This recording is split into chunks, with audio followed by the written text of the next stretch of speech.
Rica ocupa un lugar muy importante en mi memoria, sobre todo académica. Nunca fui como turista a Costa Rica, solo Tiene fui que venir. sí, por motivos académicos, aunque recuerdo muy bien los volcanes y los loros, fundamentalmente. Qué bueno. En el año 1991, eh, viniendo de otro lugar que ha sido muy importante para mí, que fue la Universidad Central de Caracas, donde celebraban el 25º aniversario de la Escuela de Psicología. Participé en el Congreso de la Sociedad Interamericana de Psicología que se desarrolló en San José. Y bueno, hubiera podido ser un congreso más, pero en realidad no lo fue. Fue el congreso donde yo empecé a tejer la red en América Latina, que fue no algo espontáneo, sino algo querido. Teníamos la voluntad de establecer esa conexión con América Latina y ese fue el punto de partida, así que me gustó mucho por eso. Y también porque la Universidad de Costa Rica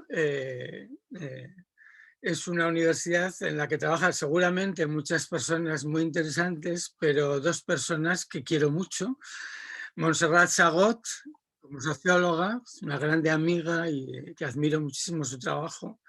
Ignacio Dobles, que fue en su momento un maestro para mí a partir de aquel viaje del 91. Así que fue una agradable sorpresa recibir esta invitación que acepté con muchísimo gusto. Qué bueno. Y, bueno, no sé cómo se dieron las circunstancias para hacer esta invitación específicamente para mí y hablando muy claramente sobre el tema, o sea, es un tema que me gusta hablar mucho porque es una preocupación mía en los últimos años en relación con la investigación, pero de lo que todavía no he escrito nada, solo he hablado en algunos foros, entonces me sorprendió la invitación, pero muy agradablemente, así que por eso voy a intentar sacar lo mejor de mí para cumplir cualquiera que sean las expectativas en esta invitación. Sí, nosotros Eh, esperamos, esperamos que este sea apenas una probadita de un curso que usted va a venir a darnos el bueno, yo año estaría entrante, cuando ya pase la pandemia. encantado porque además el café de Costa Rica es uno de mis favoritos, en fin, Es hay delicioso. todos los puntos para que a mí me encante la idea de ir a Costa Rica.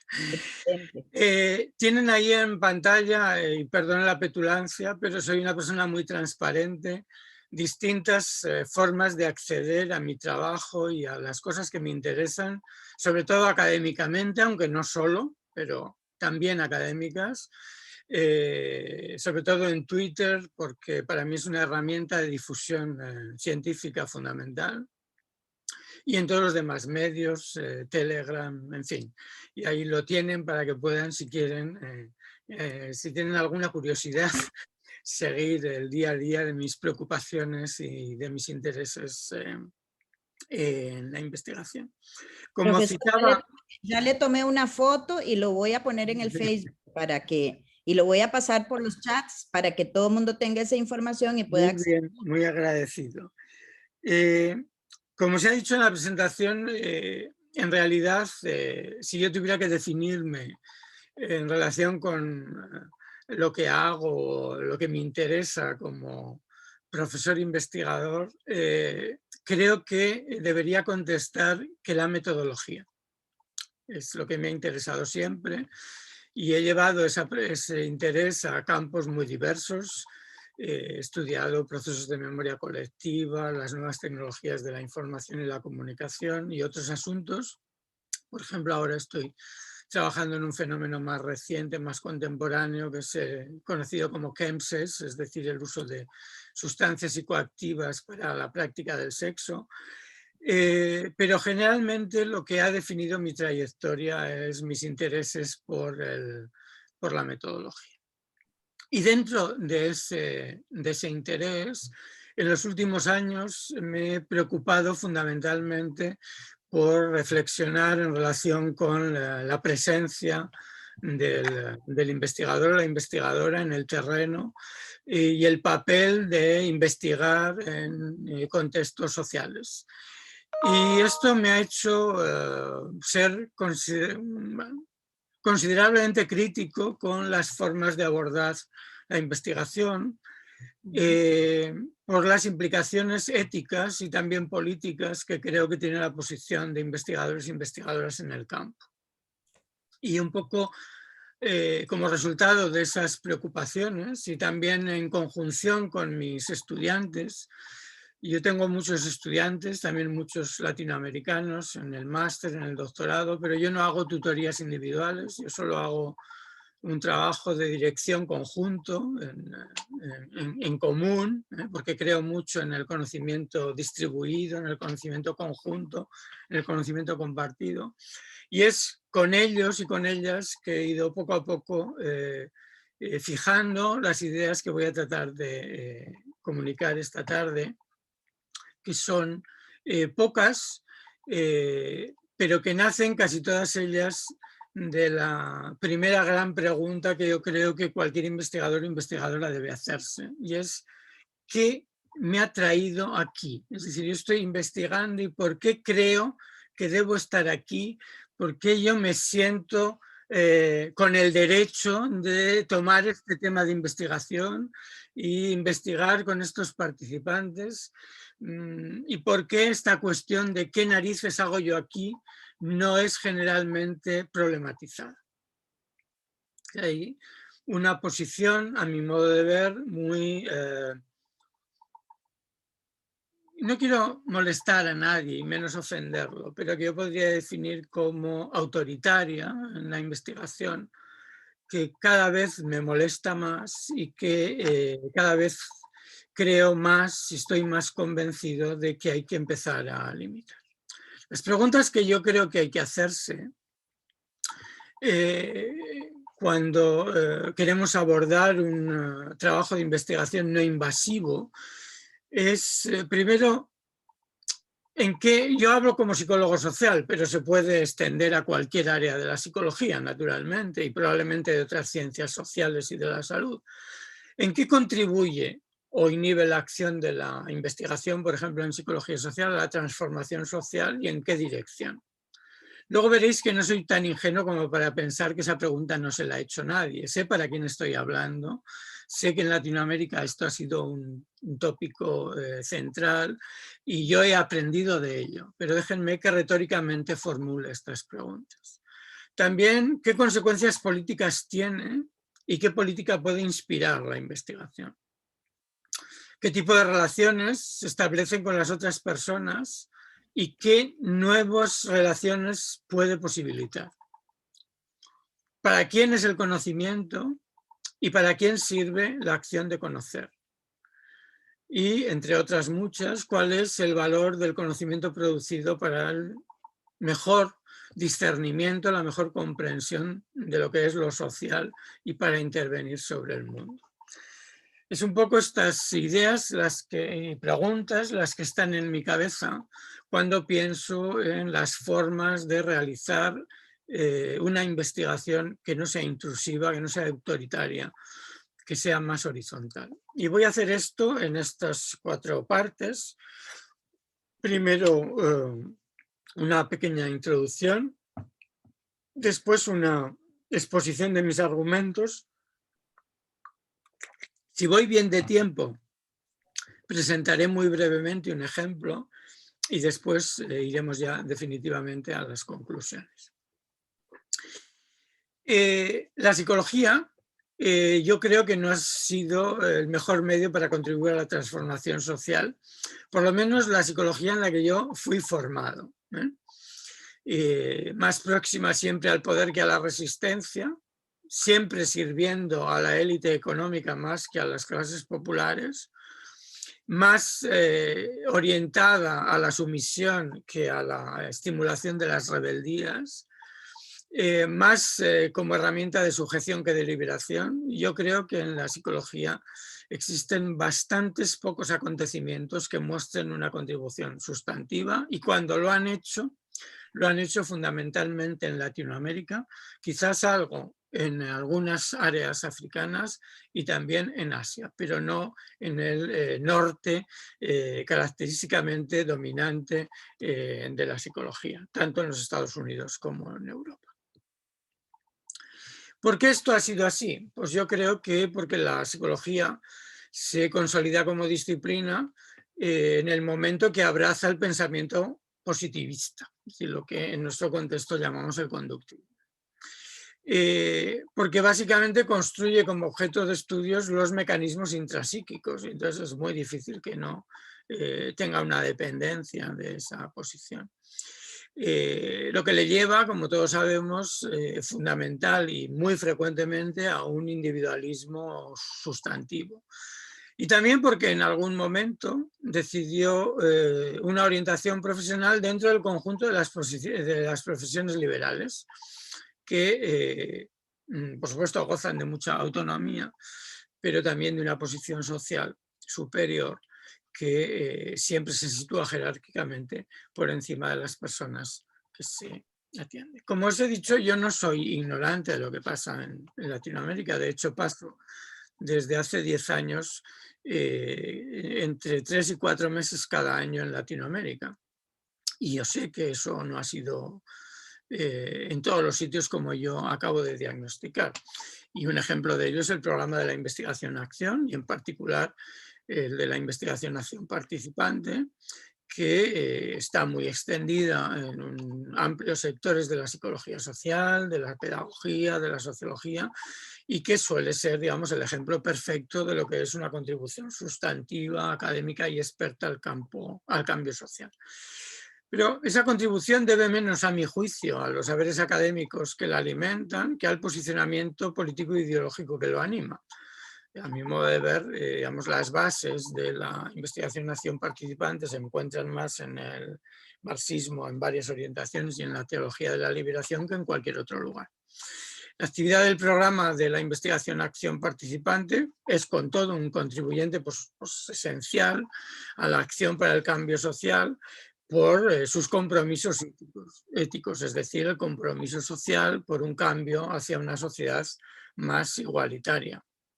Ahora bien, yo creo que esa posición que tenía un genuino interés en esa transformación social, se ha ido enquistando y abandonando a veces un punto de crítica y de problematización del propio trabajo. Y aquí hay 6 puntos en los que creo que no se está problematizando suficientemente. Me refiero al extractivismo, ahora hablaré de cada uno de ellos, a la homogeneización, al simulacro de participación, a la preferencia o las preferencias por la pobreza, al despotismo ilustrado de la investigación y a una cierta esperanza por la aparición o advenimiento de una cierta tecnología social. Con el extractivismo entiendo la investigación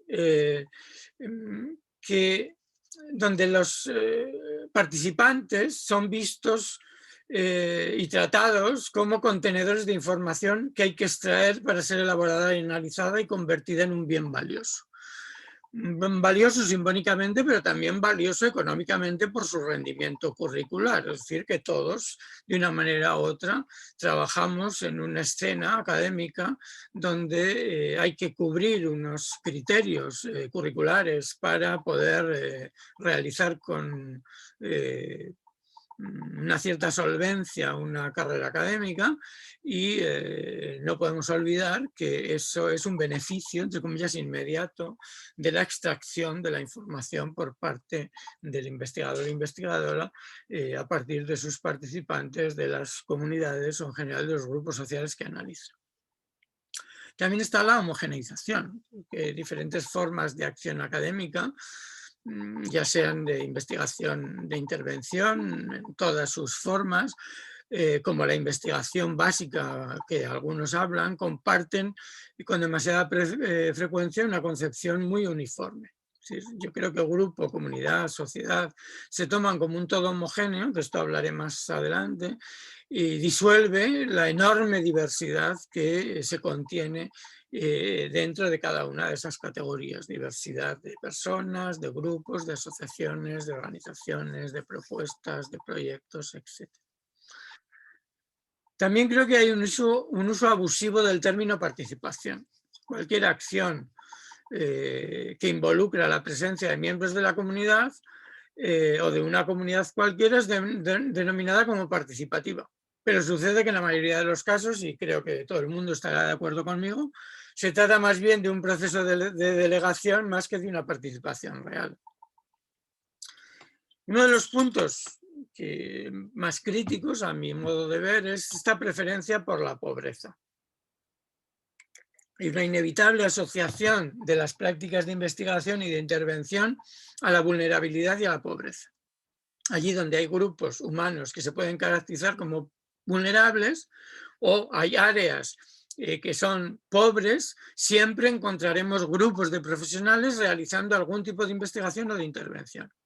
Pero existen pocos, y en eso también estaréis de acuerdo conmigo, pocos proyectos que se hacen en estratos sociales no vulnerables, lo cual indica la preferencia, o si se prefiere, la opción que estas distintas formas de intervención realizan. Quiero decir que si uno está concernido con acabar con la pobreza, no contribuye mucho para acabar con la pobreza estudiando a los pobres. Probablemente contribuiría mucho más estudiando a los que causan la pobreza, es decir, a los oligarcas del propio país o de cualquier otro país, pero eso generalmente no se hace. Luego está la cuestión del despotismo ilustrado que me gustaría que quedara muy vivo en vuestras cabezas. Tiene que ver con la posición de los académicos en los contextos de investigación o de intervención. Y es una posición que yo creo que podemos convenir en la que existe una disimetría entre participantes y académicos, entre comunidad, sociedad, grupo y académicos, de modo que la práctica normalmente coloca en posición preponderante los saberes y los métodos científicos, siempre por encima de los saberes o de los métodos de las comunidades y de los grupos. Como consecuencia de esto se producen prácticas de dominación que yo creo que son despóticas en el sentido de la célebre máxima por todas y todos conocidos de todo por el pueblo y para el pueblo, pero sin el pueblo. Y por último, una cierta esperanza en la tecnología social. Se asume, más o menos acríticamente, que las herramientas técnicas y metodológicas que han sido capaces de desarrollar pueden aplicarse para la transformación social, lo que implica una concepción de una cierta tecnología social. Es decir, una idea según la cual, una vez comprendidos y explicados los procesos sociales y detallado cómo funcionan, podemos traducir ese saber a herramientas técnicas para que sean aplicadas en aquellos contextos donde una disfunción aparece como visible o ser aplicados en un contexto donde hay un problema. Bien, mi visión sobre la investigación intenta dar respuesta positiva a estas problematizaciones que a mí me preocupan y que os he mencionado muy brevemente, y se sustenta en 4 dimensiones.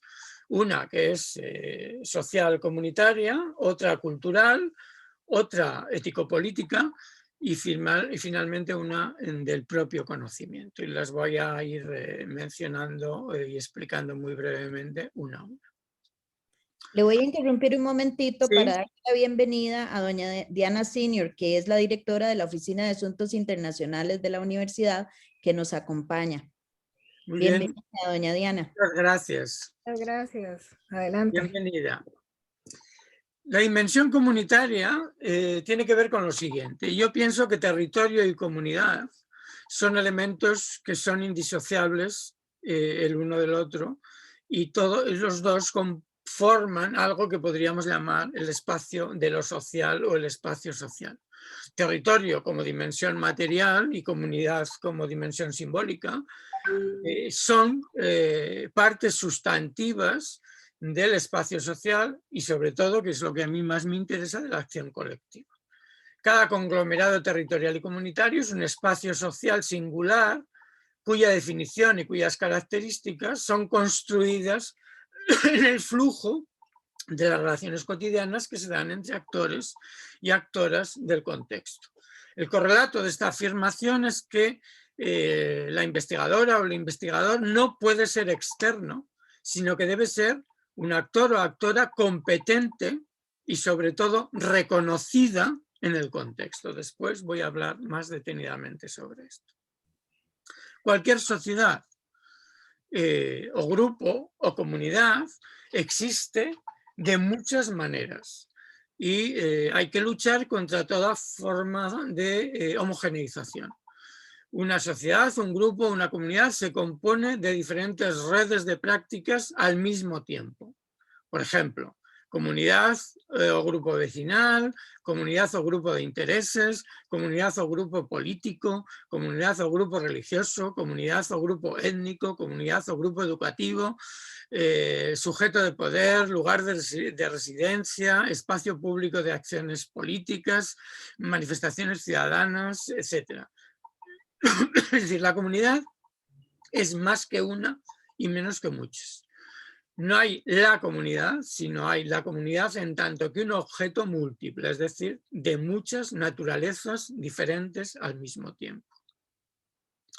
Como consecuencia de ello, yo creo que la comunidad constituye un eje que nos permite reconceptualizar la investigación muy bien, nos permite reconceptualizar también las formas de intervención y a lo que a mí me interesa en los últimos años, las políticas públicas, o si se prefiere la acción pública, que es una interfase entre la acción colectiva y las políticas públicas, ese espacio que queda en medio de la presión que ejercen los movimientos populares y las respuestas que dan los estados. El etos de la investigación y de los investigadores e investigadoras consiste, a mi modo de ver, en ser un actor o actora más en esa red heterogénea como interlocutores válidos de cualquier forma de acción social. En relación con la dimensión cultural, yo entiendo que los procesos de comunicación están determinados por el largo, extensísimo proceso histórico de creación de símbolos, significados, de creación de la lengua, de los lenguajes particulares de los grupos, etc. Y el correlato de esta afirmación es que la investigadora o el investigador es un mediador en el sentido que le da al término mediador la teoría de las torres. Los investigadores, investigadoras, somos mediadores porque transformamos, traducimos y modificamos los significados o los elementos que transportamos. Un investigador o investigadora en la comunidad y en el territorio es un mediador que contribuye a la construcción de nuevos saberes, nuevos significados, nuevas prácticas y nuevas ontologías. Está también, como no, la dimensión ético-política. La organización social comunitaria es, como todos sabemos, idiosincrática y sui generis, y como también lo es su forma de inserción en los aparatos del Estado y en la forma de gobierno. Consecuencia de ello es que el investigador y la investigadora no puede aceptar ninguna forma de acción que implique una forma de autoritarismo ni que sea ilustrado. Y por último, en la dimensión del conocimiento, los saberes, ya sean producidos desde la ciencia o desde la academia o desde las personas comunes en sus vidas cotidianas, resultan, como nos enseñó Garfinkel, de los mismos mecanismos y procesos de producción. Y la consecuencia de ello es que la imposición de categorías conceptuales y analíticas propias de la ciencia constituye una forma extrema y violenta de poder sobre las poblaciones. Si se acepta esta argumentación, que obviamente no tiene por qué aceptarse y luego podemos debatir al respecto, se pueden extraer varias conclusiones. Primero, científicos, científicas, profesionales, investigadores e investigadoras, somos actores con competencias lingüísticas, con recursos y con saberes que podemos poner en juego en nuestras prácticas cotidianas para actuar en la comunidad, actuar en los grupos sociales y coordinarnos con otros actores en la construcción de la vida cotidiana. Nuestras competencias, nuestros recursos y saberes son diferentes a los de otros actores y actoras que están presentes en el mismo escenario, pero no son intrínsecamente ni mejores ni superiores. Segunda conclusión que se puede extraer es que las acciones de los profesionales y de los saberes que llevan deben contribuir de forma recíproca, y esta es la clave de mi argumentación, recíproca al reconocimiento, la producción y el mantenimiento de los escenarios sociales particulares y locales. Tercero, cuando el profesional científico o la científica está en la comunidad, debe ser un miembro competente y activo dentro de esa realidad social en la que investiga. Es decir, debe disponer de los conocimientos y de los saberes prácticos que le permitan participar en la producción de escenarios sociales en el contexto de la comunidad. Cuarta consecuencia, como un actor comunitario cualquiera, el profesional, la profesional, el científico o la científica debe poner en juego sus saberes y sus procedimientos construidos conjunta y recíprocamente con la comunidad de una manera espontánea y rutinaria. En suma, frente al problema de imponer a la comunidad, al grupo, a la sociedad, la solución no es ni mantener a los profesionales como agentes externos defendiendo problemas y articulando acciones de transmisión de arriba abajo, ni socializándolos en los entornos a intervenir. O sea, no sería necesario que tengamos que ir a vivir en el contexto social donde vamos a hacer una investigación hasta que seamos plenamente socializados en ese territorio. No es ese mi argumento. Un profesional, una profesional, no es competente en una comunidad porque se haya socializado o porque conozca los significados, las normas y los estilos de comportamiento de la comunidad o del grupo, sino porque ha negociado un rol de sujeto pertinente al contexto, un rol de interlocutor pertinente, y porque su contribución se da en paralelo y en simetría con las contribuciones que otros actores y actoras dan o están del contexto comunitario. Voy a poner primero un ejemplo abstracto, aunque es real, pero no es mío, y después voy a tratar de ilustrarlo con un ejemplo concreto de un trabajo de investigación mío.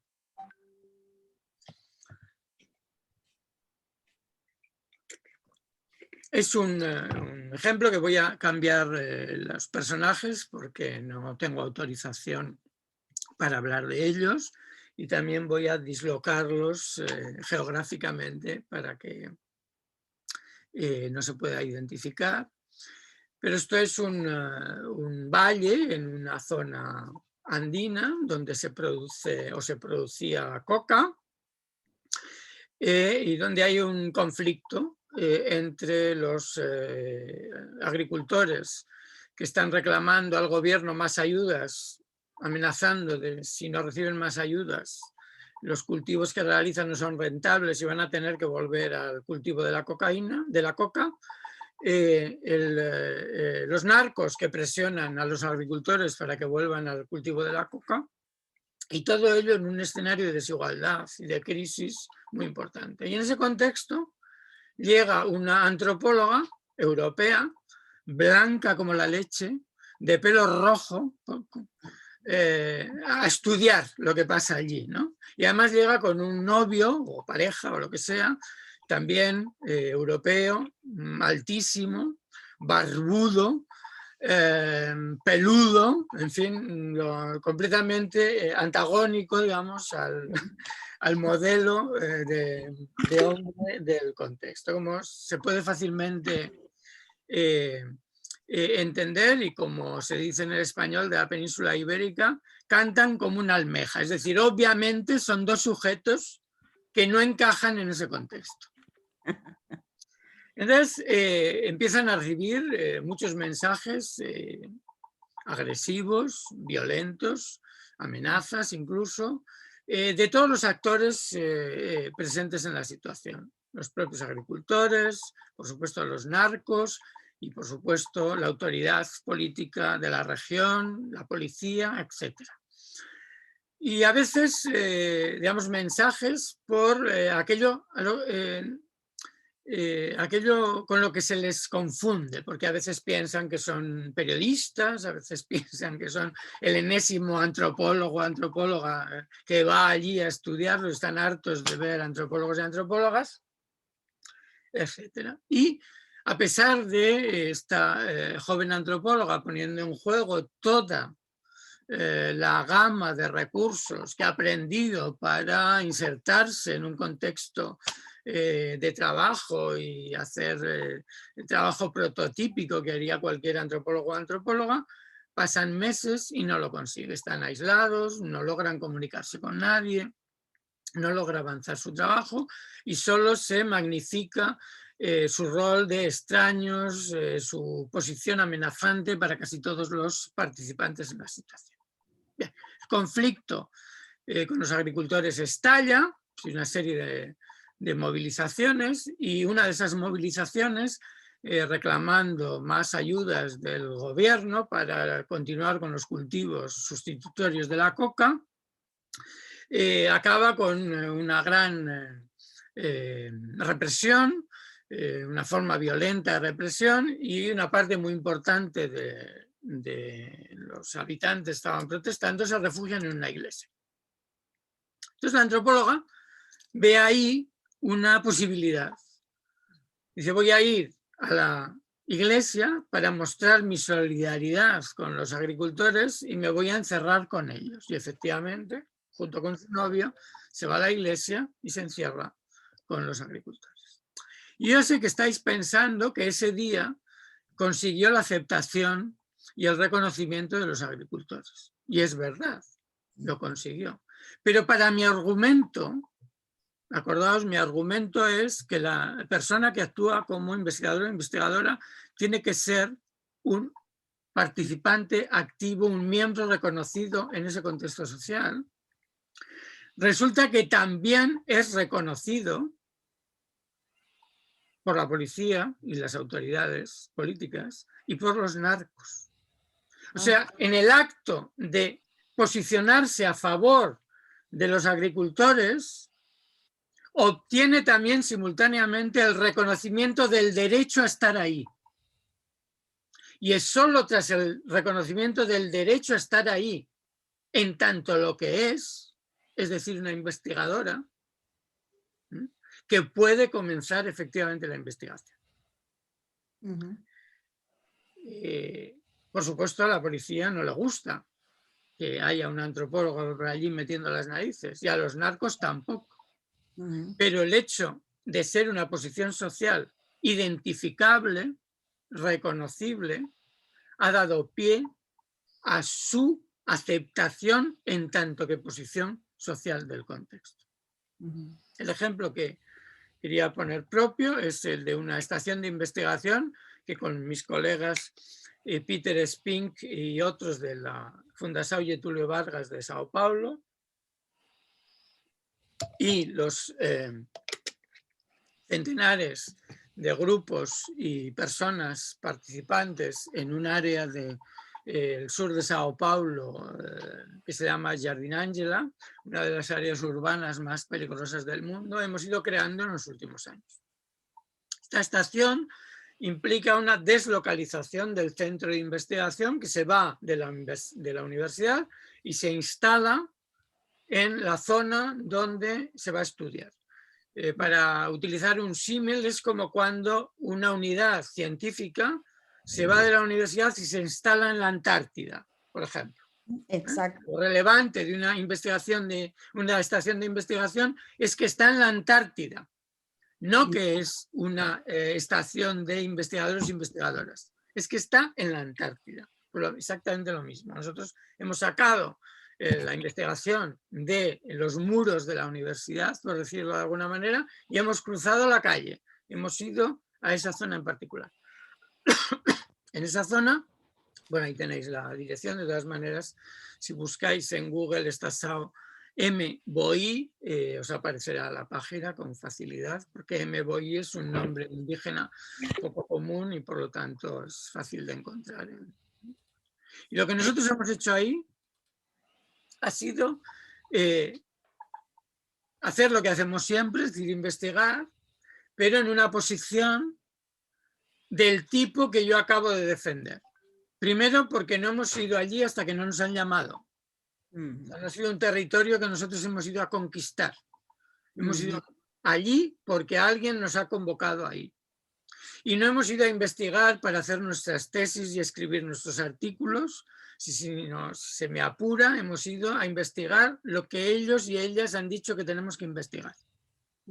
Hacemos también formación, por ejemplo, pero no lo hacemos sobre la parrilla de formación con los currícula que estamos acostumbrados a hacer en la universidad, sino con planes de formación que son definidos por las personas que son a su vez las demandantes de ese tipo de formación. Yo en particular, el trabajo que he desarrollado allí, si queréis luego os puedo contar un poco en el debate, es un trabajo sobre la movilidad de las mujeres en esa zona de Sao Paulo y la adecuación del transporte público a ese tipo de movilidad. Es que el patrón de movilidad masculino es un patrón bidireccional, los hombres salimos de casa y vamos a trabajar o a estudiar o a lo que sea y volvemos a casa. Es decir, es un patrón de ir y volver y cualquier forma, por precaria que sea, de transporte público, lo satisface razonablemente. Es decir, te puede costar 2 horas ir al lugar de trabajo, pero consigues llegar y aunque te cueste 2 horas regresar a tu casa, consigues regresar. Sin embargo, la movilidad de las mujeres es ortogonal. Salen de casa, dejan a los niños, a las niñas en los colegios o van a acompañar a los mayores al médico o van a cuidarlos, luego regresan, luego van a trabajar, después vuelven, van a hacer la compra. Es decir, la movilidad de las mujeres depende total y absolutamente del cuidado. Y en una sociedad patriarcal los cuidados están, digamos, asignados a las mujeres. Entonces, ese tipo de movilidad en zigzag, que es imprescindible para poder realizar esas tareas, no hay sistema de transporte público que la satisfaga. Ninguno. Entonces yo con ellas he estado investigando cuáles son los problemas que tiene la red de transporte público, cuál es su forma de moverse y de qué manera podríamos hacer que el transporte público funcionara de otra manera en esa región y en general en Sao Paulo. Si queréis luego, tenéis curiosidad, podemos profundizar en ese trabajo. Así que voy a concluir para hacer posible la mayor parte del tiempo como debate. Yo creo que investigar en algo o intervenir en alguna cosa son una pésima forma de referirse a la implicación que investigadores, investigadoras, académicas y académicos y de la universidad en su totalidad tiene en las formas o procesos de conocimiento, transformación y cambio social, porque comporta interponer autoridad, comporta examinar, comporta dirigir y comporta fiscalizar. La alternativa pasa por el uso de términos que remitan a otros significados. Por ejemplo, involucrar, que significa complicar a alguien en un asunto comprometiéndose con él. O implicar, que significa hacer que alguien se vea enredado o comprometido con un asunto. Hacer que alguien participe o se interese en algo. Adquirir el compromiso de participar en algo. En el acto este de involucrarse o de implicarse, el investigador o la investigadora no puede ser externo. No puede ser alguien que llega para investigar. Tiene que ser obligatoriamente un actor o actora competente, reconocido y reconocida y reconocible en el contexto, siguiendo por ejemplo el ejemplo de la antropóloga que os puse. No puede colocarse en la posición de transmitir saberes expertos y menos aún tecnología social, como si eso fuera una acción neutral y aséptica, y hacerlo sin asumir la posibilidad de transformaciones y cambios recíprocos. No puede erigirse ni en director o directoria, ni en árbitro amparado en la supuesta superioridad de su saber y de su conocimiento por ser científico o científica. No puede en definitiva interponer imponer sus categorías conceptuales y analíticas, porque si lo hace, está haciendo y ejerciendo una forma extrema y violenta de poder. Y hasta aquí iría yo hablando, y ahora, si os parece, podríamos iniciar un debate o una conversación respecto de estas desilvanadas ideas que he compartido con vosotras y con vosotros. Muchísimas gracias, profesor, doctor. Vamos a abrir entonces el debate, comentarios o preguntas también. Quien quiera participar, hay una opción que dice levantar la mano, en donde dice reacciones, ahí a mano en el tablero de opciones del Zoom, abajo hay una que dice reacciones y ahí hay una que dice levantar la mano. Y si no, pues simplemente me hacen así y yo les voy dando la palabra, ¿ok?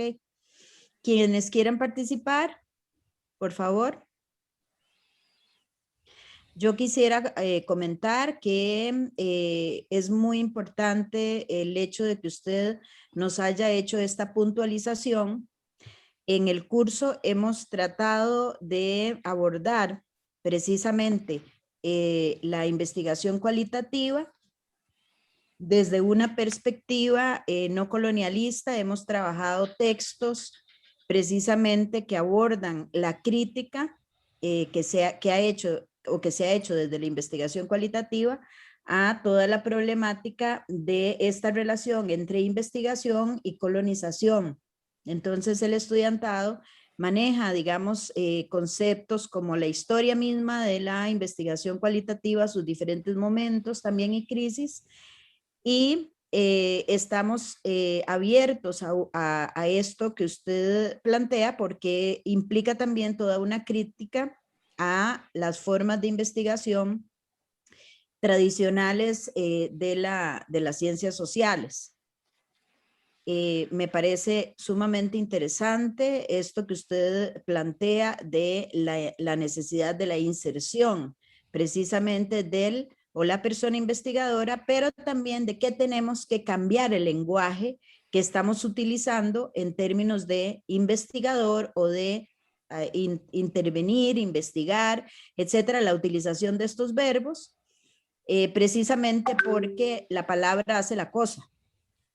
Entonces, es importante también que nosotros revisemos el lenguaje que utilizamos. Quienes quieran participar, por favor. Aurora.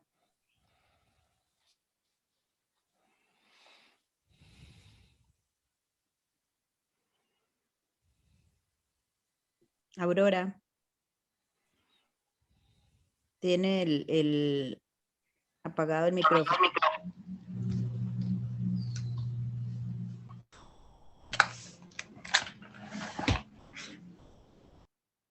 Aurora, sí, ya. Okay. Bueno, muchas gracias al profesor. Realmente, para mí fue esta disertación que hace, es una lección de ética, ¿verdad? Es lo que hace el profesor. Yo soy fundadora de una carrera que se llama Promoción de la Salud en la Escuela de Salud Pública de la Universidad de Costa Rica. Y hemos luchado bastante ya yo no estoy, pero digamos, del discurso de la medicina, ¿verdad? Porque la carrera estaba fundamentalmente, digamos, coordinada por médicos y hemos logrado entonces hacer un equipo de salud muy importante, interdisciplinario, ¿verdad? Entonces, me parece que la investigación cualitativa es uno de las grandes deudas que todavía nos hace falta. Ahora hemos perdido el audio, ¿no? Se te fue el volumen. Aurora. Comunidad, ¿verdad? Un profesor amigo mío que se llama Mario Blanco me regaló un libro una vez que decía el artículo comenzaba y decía primero está la comunidad y después el verbo, ¿verdad? Entonces, como que es muy importante saber qué es la comunidad y sobre todo me parece importantísimo lo que dijo, que no es llegar porque se nos ocurrió investigar, sino que llegar por una demanda concreta, por un deseo, una necesidad del colectivo social. Entonces, le quiero decir al profesor que esta conferencia yo invité a muchos estudiantes de promoción de la salud. Lo que pasa es que están ahora en lecciones virtuales. Me alegró mucho que Priscila podemos tener acceso luego por Facebook, para que ellos realmente profundicen, se interesen y vean cómo investigar en el campo de las ciencias sociales es un compromiso muy serio, ¿verdad? Tan serio como el que investiga en fisiología o anatomía, que es por ahí donde va a veces el discurso de una salud pública muy, muy de la mano. Aurora, ya no te oímos. Se te va el micrófono. ¿Qué? Vamos a ver si... Creo que es la conexión, no el micro. Sí.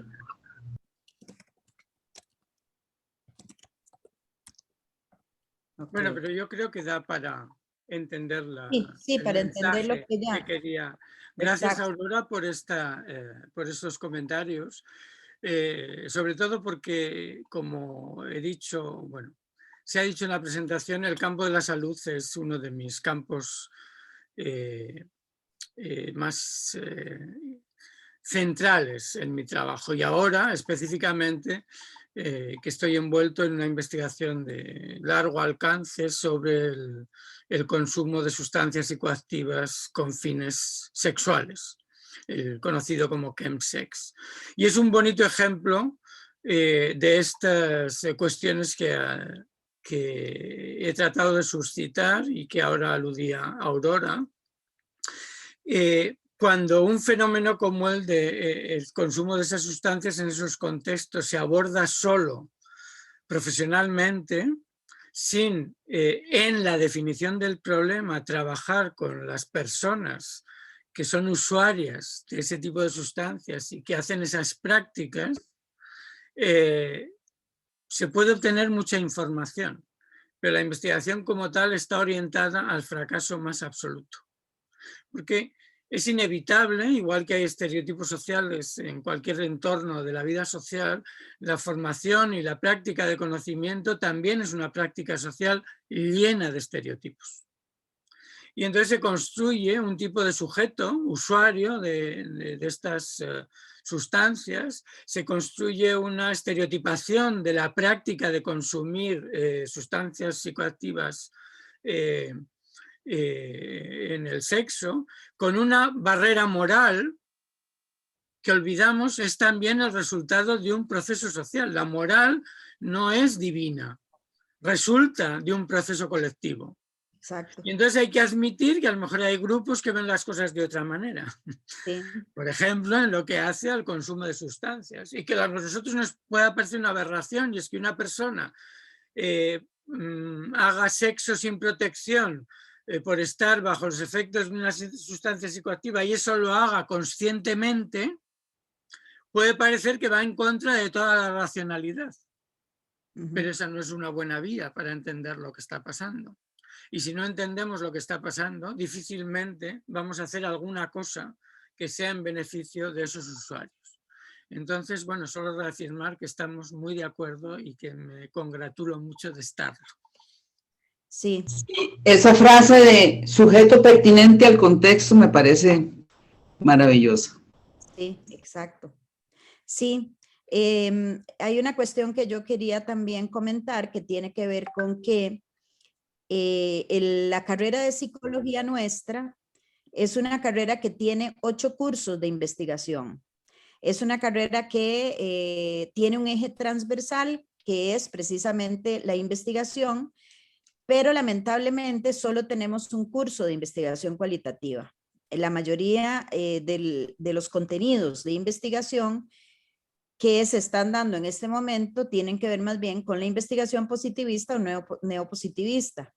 Con lo cual, esta perspectiva que tiene que ver con esto que Aurora mencionaba como una dimensión ética, precisamente, está fallando en nuestra carrera. Entonces, en psicología se hace muchísima práctica. La carrera nuestra, contrario, digamos, a las carreras en el norte, en Estados Unidos, en Europa, que yo he visto, es una carrera que implica para el estudiantado hacer prácticas prácticamente desde que inicia la carrera. Durante todo el recorrido se hacen intervenciones, voy a usar la palabra intervención porque así se plantea, intervenciones en diferentes campos sociales que tienen que ver, por ejemplo, con trabajar en comunidades rurales, trabajar en comunidades tomadas por el narcotráfico, por ejemplo, trabajar en instituciones de salud, hospitales, en comunidades, ONGs, por ejemplo, que trabajan con niños agredidos, abandonados, etcétera. Y entonces es urgente, realmente urgente para la carrera de psicología trabajar esta perspectiva que usted nos viene a plantear. Tenemos en la palabra a Patricia Velázquez y después a Javed Calvo. Entonces le doy la palabra a Patricia. Patricia tiene el micrófono apagado, recuerde. Y Javed también tiene el micrófono apagado, de tal manera de que se acuerden de prenderlo. Patricia. Buenas tardes, profesor, muchas gracias. Y bueno, mi intervención viene relacionada específicamente con la academia y los retos que tenemos con lo que usted propone. Y ya con el preámbulo que da la profesora Priscila, y para las personas que tenemos interés en investigación cualitativa, que somos estudiantes, y que nuestra primera aproximación es hacia la tesis, ¿verdad? ¿no? Ahí me pregunto y me queda también resonando con toda esta lucha continua que tenemos para no caer como en un tema de tesis que cumpla precisamente todo lo que usted dijo, ¿no? Que no sea autoritario, que no tenga las premisas de lo que considero, que no sea yo, Patricia, ¿no? Escogiendo el tema, donde me inserto, que lamentablemente es la mayoría de temáticas. Y desafortunadamente lo que sucede con muchas de esas tesis también terminan, ¿no?, en un artículo y luego en un archivo. E incluso algunas de las pocas bajo la línea de investigación cualitativa no tienen un seguimiento.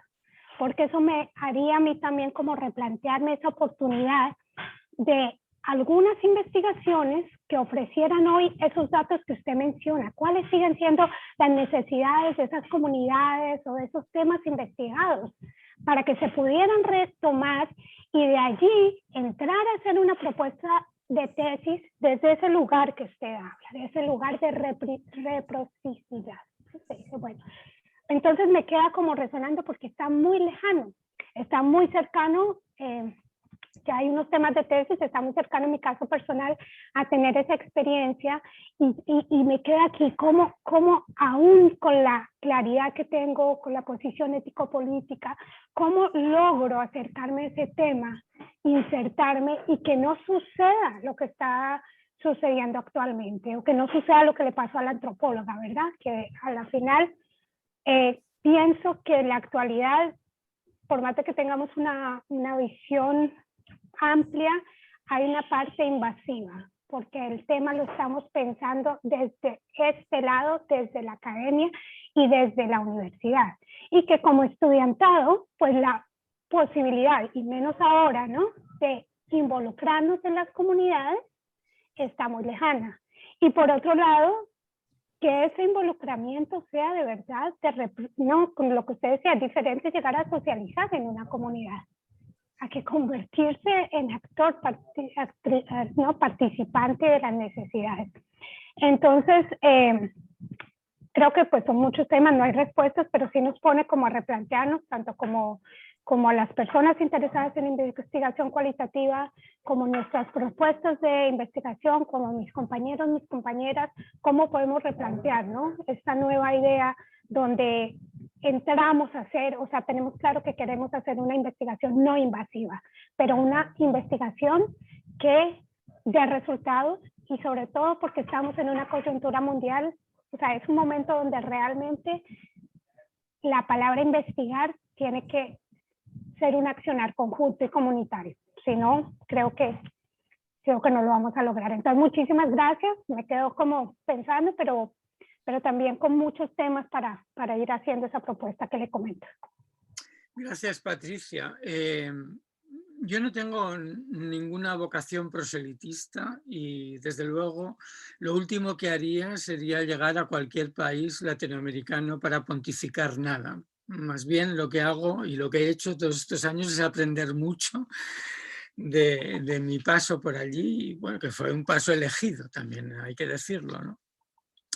Así que no tengo una respuesta muy clara a lo que acabas de plantear, pero sí puedo compartir contigo y con los demás mi experiencia, y eso a lo mejor puede ayudar. En el trabajo de la estación de pesquisa, de la estación de investigación, hemos pateado mucho la calle. Se dice patear la calle en Costa Rica también, andar mucho por la calle. En español de la península decimos patear la calle, o sea, caminar mucho. Hemos hecho mucho eso y hablar con mucha gente. Y una cosa que descubrimos, el lenguaje es contenedor de todo, de la cultura, del conocimiento, etc. Es que, bueno, hay supongo que no conocéis Sao Paulo, pero es igual. Tenéis que imaginar como una T, y el rabo largo de la T es el sur de Sao Paulo. Y el sur de Sao Paulo está dividido del centro de Sao Paulo y del norte y del este y del oeste por el río Pinheiros, ¿vale? Entonces ahí hay varios puentes, depende de qué zona del sur estés hablando. Entonces los habitantes de la región donde nosotros estamos trabajando, que es Jardim Ángela, hablan de acima da ponte, es decir, más allá del puente, y para acá da ponte. Lo que pasa más allá del puente y lo que pasa en el puente. Entonces, hay que ir a aquel lado del puente para poder tener una idea, ni que sea remota, de la vida allí. Yo estaba mapeando zonas de riesgo en esa región, en otro proyecto de investigación. Bueno, no sé si sabéis que en esa zona nace el río Paraná, entonces es un gran manantial. Entonces, aunque está todo urbanizadísimo, todos son favelas, etcétera, si tú haces un agujero sale agua. Entonces os podéis imaginar la cantidad de problemas que hay de hundimientos, deslizamientos, inundaciones, en fin. Sao Paulo se llama Sao Paulo de las aguas, en general, porque llueve mucho y tiene mucha agua por debajo. Entonces estábamos mapeando lugares específicamente peligrosos o más peligrosos que todos los demás, y es en ese contexto que yo acabé trabajando la movilidad de las mujeres, porque mis conversaciones, mis contactos con las mujeres de la región ponían descarnadamente el problema de los desplazamientos encima de la mesa. Entonces, ¿qué quiero decir con eso? Quiero decir que no hay una respuesta fácil a lo que dices. Sí. Supongo que en Costa Rica pasa como en España, que formamos a los estudiantes de psicología para trabajar en un despacho. Es así como los formamos para que trabajen en una oficina. Y los sacas de la oficina y ya no saben qué hacer. Eso también pasa aquí, lo he visto en otros lugares, también en Latinoamérica. Entonces hay que patear la calle, hay que salir a la calle y dejarse impregnar. Pero bueno, eso sería en un mundo ideal. Ahora, por ejemplo, estamos en pandemia y ni siquiera podemos salir de casa. Es muy difícil patear la calle, por lo tanto hay que buscar otras estrategias. Yo creo que la cuestión se resume en una posición ética, como antes mencionó Aurora y también Priscila, una posición ética, un modo de posicionarse ante la investigación. Sí. ¿Cómo se concreta luego en cada contexto particular, pues ya se verá. Yo lo que diría a todo el mundo, contestando a tu planteamiento, es empieza a hacer alguna cosa, la que sea. O sea, porque lo peor es paralizarse en la investigación. Lo peor es darle vueltas a algo, a la epistemología, a la teoría. Lo mejor es empezar a hacer alguna cosa y ya. Y luego ya, reflexionando sobre lo que se hace, ya se llega a una respuesta contextualizada, contextualmente dependiente de los lugares donde te encuentres. Y no hay una respuesta, pero hay una manera de responder.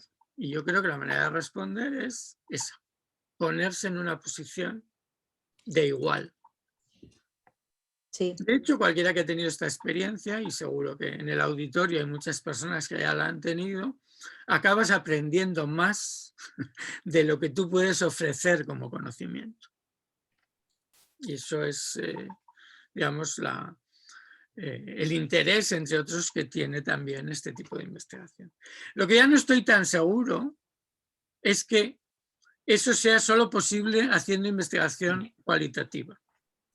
Creo que es una posición que también deben hacer quienes siguen métodos cuantitativos.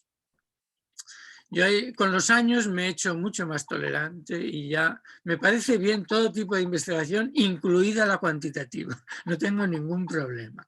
Yo no la hago desde hace por lo menos 35 años, pero no tengo ningún problema. Hace 10 despotricaba contra la investigación cuantitativa. Hoy me parece estupendo, pero tendrían que hacer igualmente esta reflexión, a mi modo de ver.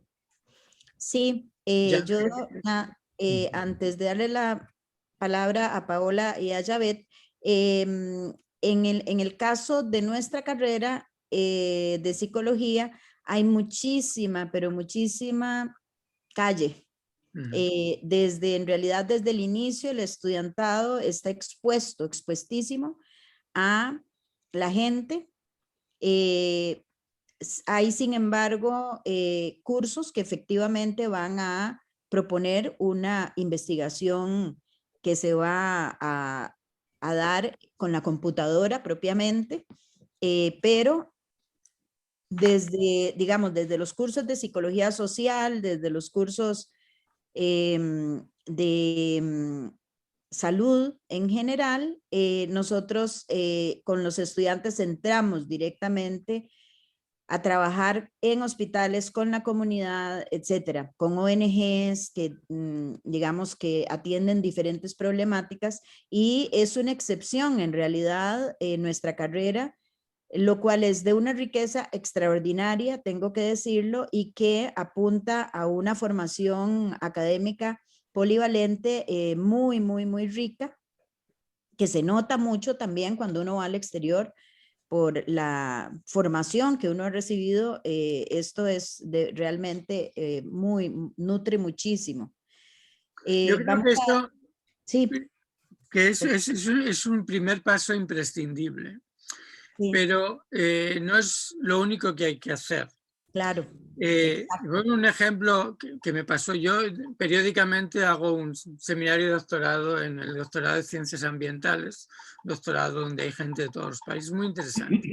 Una vez yo estaba explicando cosas sobre el medio ambiente y el comportamiento humano y hablando de participación. Y era un chico colombiano que había trabajado en una empresa colombiana que se dedica a la potabilización del agua en las zonas rurales, una empresa pública por lo que entendí. Y él cuenta siempre, y me contó en aquella ocasión, que llegando a una comunidad a potabilizar el agua, la comunidad se opuso porque querían otra cosa. Cualquier sanitarista, y supongo que Aurora estará de acuerdo conmigo, va a pensar que lo primero es lo primero y luego viene todo lo de después. No hay nada que haya hecho más por la especie humana y su salud que la separación de aguas limpias y aguas sucias y la potabilización del agua. Nada, ni vacunas, ni medicamentos, nada. Lo que más ha hecho ha sido eso. Entonces te enfrentas a una comunidad que no te deja hacer eso hasta que no hagas lo que ellos realmente piensan que es más urgente para ellos. ¿Qué tiene que hacer un profesional? Ese es el dilema del cual yo estoy hablando. Decir, pues te voy a potabilizar el agua porque es lo más importante, es una forma de autoritarismo ilustrado. Exacto. Esa es mi posición. Sí. Sí, igual nos pasa a nosotros a nosotras en clínica. Usted sabe que hay diferentes posiciones en la clínica. Quienes sustentamos otros encuadres que tratamos precisamente de insertarnos en metodologías que no son autoritarias, pues precisamente nos topamos con todos estos dilemas que plantea la investigación cualitativa.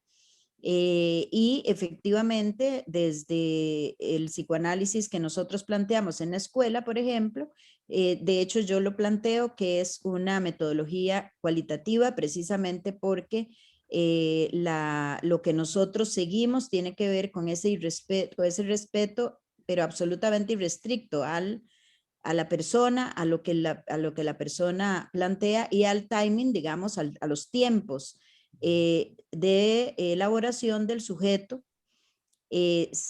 con un respeto absoluto a la forma en que el sujeto significa sus procesos y sus experiencias. Entonces, en realidad hemos hecho un gran esfuerzo en la escuela. Voy a darle la palabra a Paola y a Yavet, pero les voy a suplicar brevedad porque, miren, somos 45 personas en este foro, de tal manera de que pues más de una más va a querer participar. Entonces, Paola, tenés el micrófono apagado. Exacto. Okay. Buenas tardes. Sí, voy a ser muy breve. Muchas gracias por esta oportunidad. Ha sido un lujo, la verdad, un lujo de clase, un lujo de conversación y muy pertinente, especialmente por los momentos que estamos viviendo, ¿verdad? Justamente porque, a diferencia de otras escuelas de psicología de universidades privadas del país y universidades públicas de otros países, nuestra escuela de psicología está inserta en la Facultad de Ciencias Sociales. No está en la Facultad de Medicina, ni está en el área de salud, sino que está en la Facultad de Ciencias Sociales. Y eso tiene un porqué. Yo creo que marca aún hacia dónde vamos y también marca un por qué estamos aquí. Pero también me resuena esta cuestión, ¿verdad? Bueno, y que nos hace caer en estas contradicciones, como las que decía la profesora Priscila, de que en nuestra escuela de psicología, inserta en la Facultad de Ciencias Sociales, solamente un curso de investigación tiene un enfoque cualitativo, ¿verdad? Es contradictorio. Y también de alguna manera se nos instruye en este discurso de la objetividad práctica que debemos de tener con nuestros objetos de estudio, nuestras personas con las que trabajamos. Y todo esto que usted menciona, con lo cual yo estoy completamente de acuerdo, rompe un poco con eso, ¿verdad? Ser ese investigador atinente, rompe un poco con eso, esa objetividad que nos plantean que debemos tener desde un principio. Y creo que me parece muy valioso lo que usted ha traído hoy acá y nos permite pensar en todas estas posibilidades de por qué investigamos lo que investigamos, para qué lo hacemos, pero también por quién lo hacemos, que para mí es lo más importante. Entonces, le agradezco muchísimo las palabras suyas de hoy. Gracias a ti, Paola. Me alegro de que estas ideas puedan servir para algo, por ejemplo, para debatir, que probablemente es lo más importante. Gracias. Vamos con darle la palabra a Yavet. Les ruego brevedad. Sí, es muy rápido mi intervención. Bueno, muchas gracias y buenas tardes a todos. Yo quería preguntarle al profesor acerca, que tal vez nos puede comentar un poco de sus experiencias en la investigación, pero con relación a la transformación que la persona que investiga sufre y que la comunidad sufre. Como por ejemplo, digamos, relacionarse con un estereotipo de persona que llega a investigar y ver las acciones que lleva a cabo, el conocimiento que se genera, termina teniendo un impacto en la comunidad, en las individualidades y también en la forma de ver la ciencia por parte de la comunidad. Y entonces también usted nos podría tal vez comentar un poco desde su punto de vista cómo le ha cambiado personalmente hablando. Gracias. Sí, por supuesto, es parte del núcleo central de mi argumentación. Sí. Normalmente no hemos pensado, o al menos la ciencia social que yo conozco no piensa mucho en esa influencia recíproca. Y entonces se tiende a pensar que cuando piensas, llegar a un lugar para hacer una investigación va de suyo que va a ser aceptado y va de suyo que va a funcionar de una manera relativamente autónoma con independencia de que tú estés observando. Es el debate que la antropología ha tenido históricamente entre estar adentro o estar afuera para hacer una investigación. Yo no voy a, para ir rápido, yo abandoné un poco ese esquema basado en la socialización, en la cual el grupo aprendería de ti lo mismo que tú aprenderías del grupo, que el éxito de tu investigación sería poder reproducir de una manera perfecta la naturaleza, el tipo, la simbología, en fin, de esa sociedad en particular, que es el sueño de toda antropología. Acuérdate, un antropólogo o antropóloga va lo más lejos posible, se pasa unos años viviendo con los más extraños para él grupos y cuando regresa te escribe una monografía que da cuenta de esa población. Los Nuer, por ejemplo. Pues sí, yo estoy seguro que Evans Pritchard no es el mismo antes de ir a estudiar a los Nuer que volviendo de estudiar a los Nuer. Pero enseguida me di cuenta que eso, con ser interesante, no es una salida. ¿Por qué? Porque si no logras, por las razones que sean, erigirte en una posición social con legitimidad en el contexto que se investiga, la investigación es imposible. Y segundo, esa posición no es tan extraña al contexto social como nos parece. Es decir, todo contexto social tiene preguntas que tiene que responder y no les hace falta científicos o científicas para responderlas. Logran responderlas igual que logran formular esas preguntas. No necesitan profesionales de la ciencia para hacerlo. Pero si llega uno, no tiene por qué resultar tan extraño, porque inmediatamente puede ser colocado como uno de los elementos que formula preguntas y puede dar respuestas. In situ, la primera vez que tuve esta experiencia, de manera consciente, porque luego vi que la había tenido toda la vida, y de manera consciente fue en una investigación sobre el uso de las tecnologías de la comunicación en espacios públicos. No el uso individual del celular con internet o el laptop en casa conectado a internet. No, cuando es en un espacio público, en lo que llamamos, por ejemplo, nosotros locutorios, que son esos lugares donde tú puedes ir a conectarte a internet, a llamar por teléfono, no sé si hay en Costa Rica ni cómo se llaman, en España les llamamos locutorios, están en extinción obviamente porque ahora es más barato tener una conexión en el celular que ir a un lugar, pero bueno, todavía existen algunos. Y en España, y en particular en Barcelona, llevan una marca étnica muy visible. O sea, hay locutorios andinos donde van a comunicarse, a enviar dinero, a hablar con su familia por teléfono o por internet, personas de la región andina.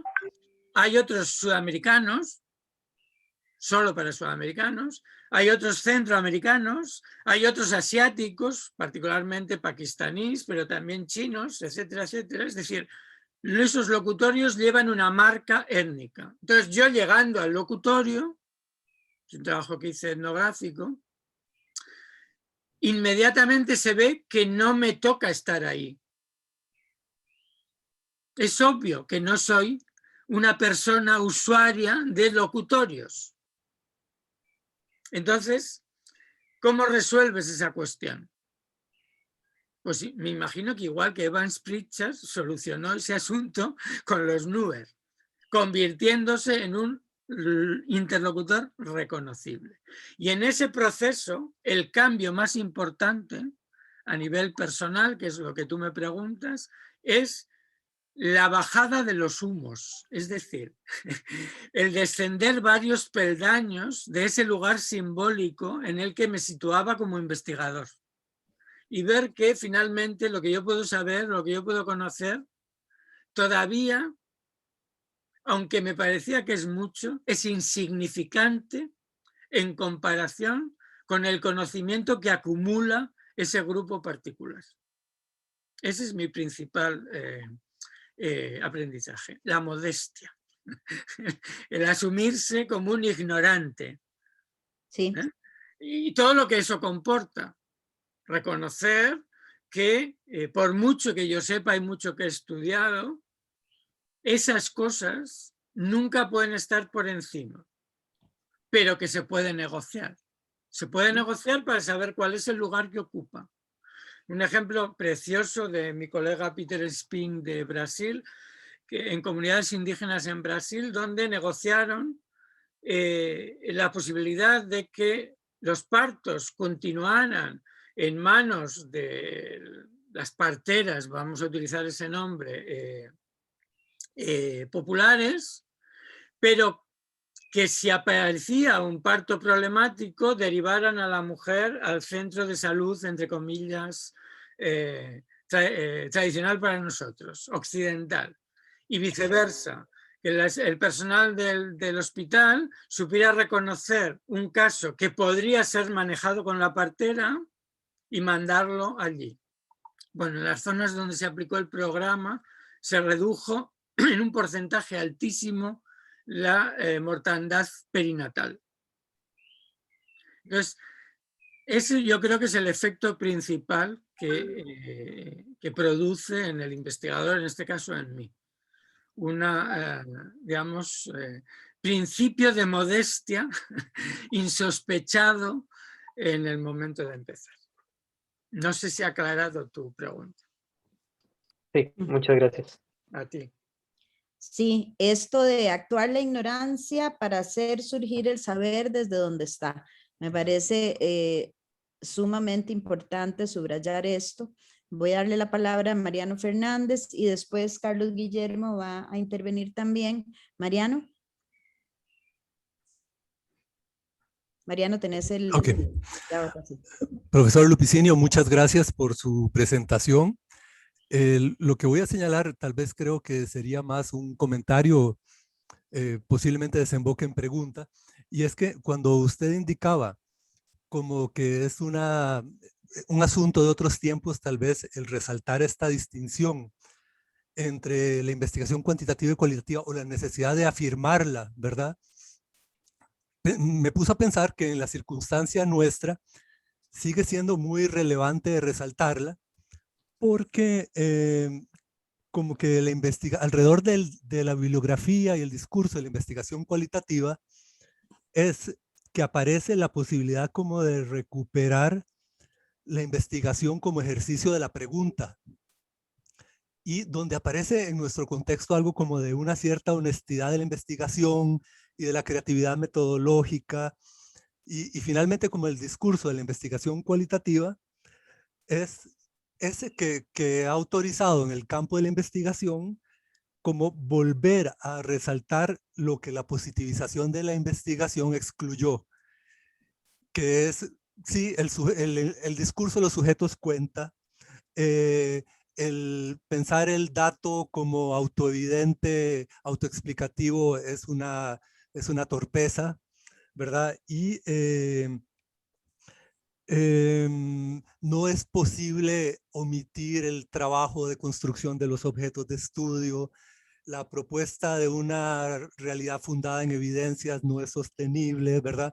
Entonces, en la circunstancia nuestra, el discurso de la investigación cualitativa como que le ha dado cierta oficialidad a volver a recuperar lo que ciertos saberes nunca dejaron por fuera, pero algo así como el mainstream de la investigación positivista sí sacó hace rato.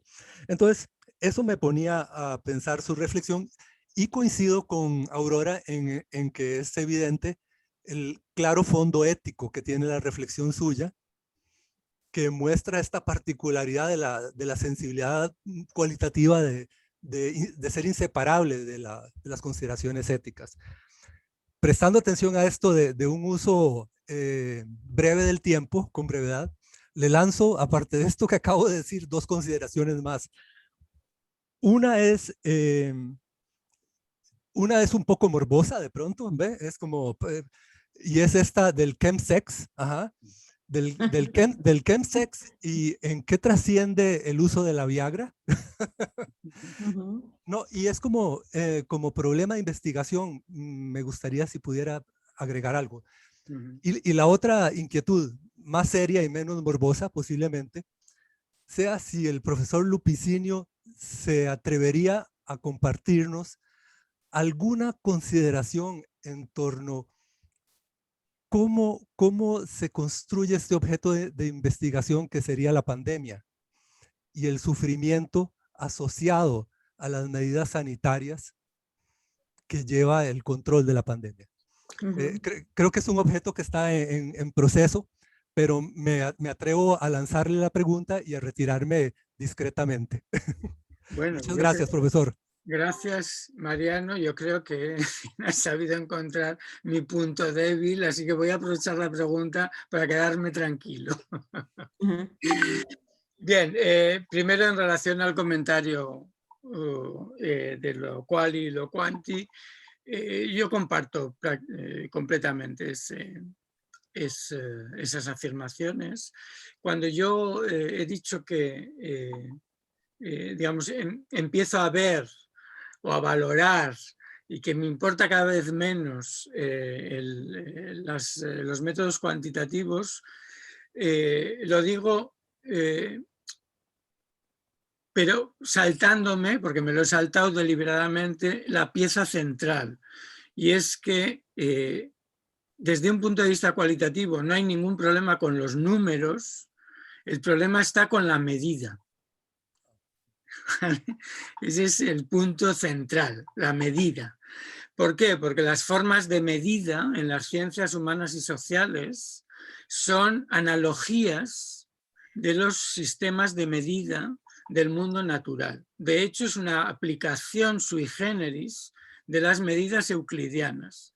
Entonces, no existe, al menos que yo conozca, una auténtica teoría de la medida, por ejemplo, de procesos psicológicos. ¿Cómo se mide un proceso psicológico?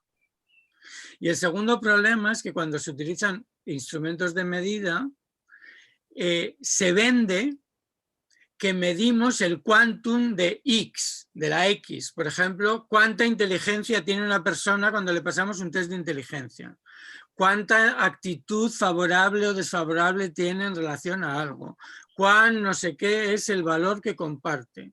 Pero no hay escala de medida en ciencias humanas que mida la cantidad de nada. Lo más que hacen es ordenar a los individuos de acuerdo con un determinado criterio.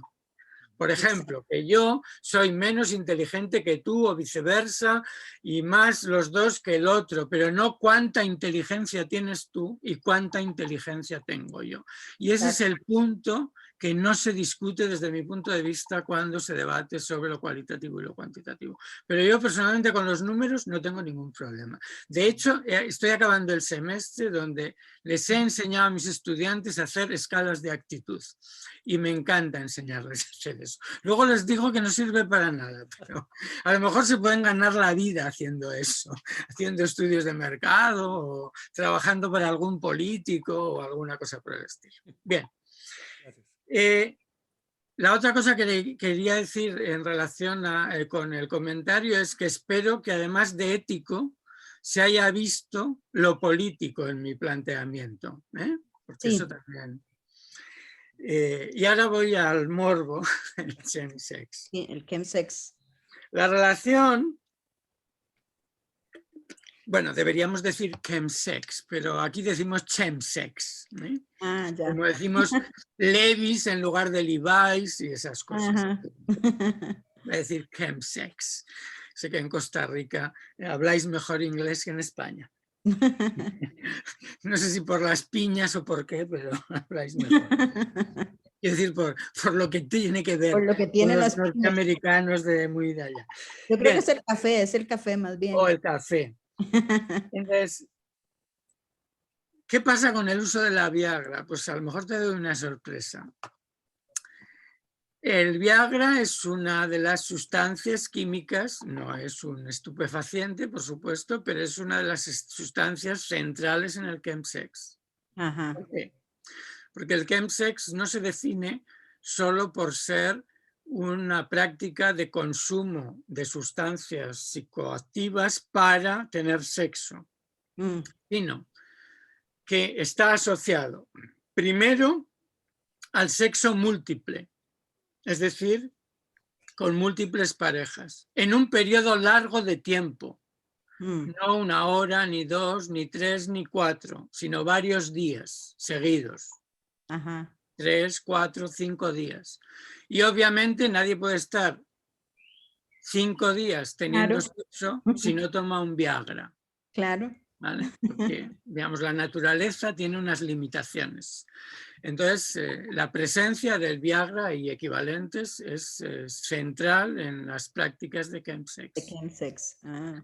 Entonces, lo relevante de este fenómeno es que tiene unas características sociológicas particulares. Ajá. Estamos pensando que es por el momento, yo creo que a medio plazo se extenderá, pero por el momento se realiza solo en comunidades gays, bisexuales y de hombres que tienen sexo con hombres, sean o no gays. O sea, es siempre en contexto de relaciones homosexuales. Sin embargo, vemos las mismas sustancias en contextos no sexuales.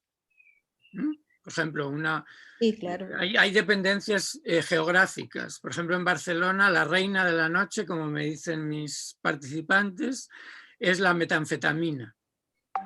Ah. Sin embargo, en Madrid es la mefedrona. Entonces, varía un poco por la disponibilidad del mercado o las costumbres de la comunidad o lo que sea. Sí, claro. Ajá. Entonces, la metanfetamina, por ejemplo, en Barcelona, la toman mucho comunidades, generalmente de migrantes, que tienen trabajos que comportan jornadas de más de 14 horas, por ejemplo.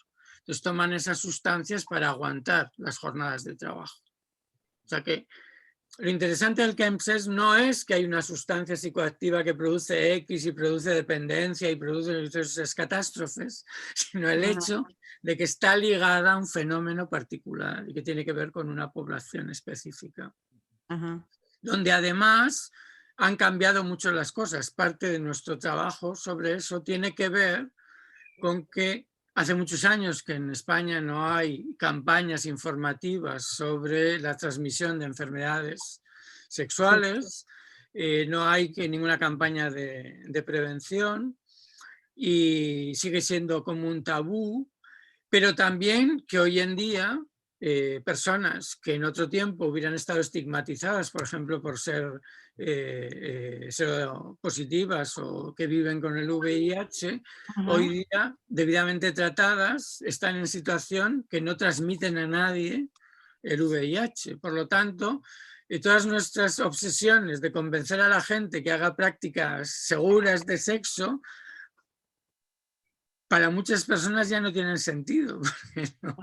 Y puedes decir, bueno, pero todavía queda la gonorrea y la sífilis y todo eso que no tiene una terapia preexposición. Bueno, ellos te contestarán sí, pero yo tengo sífilis, voy al médico, me pone un cristal de penicilina en el glúteo y se me quita. O sea, que lo que ha cambiado es la propia concepción de las sustancias y todo ello. Entonces...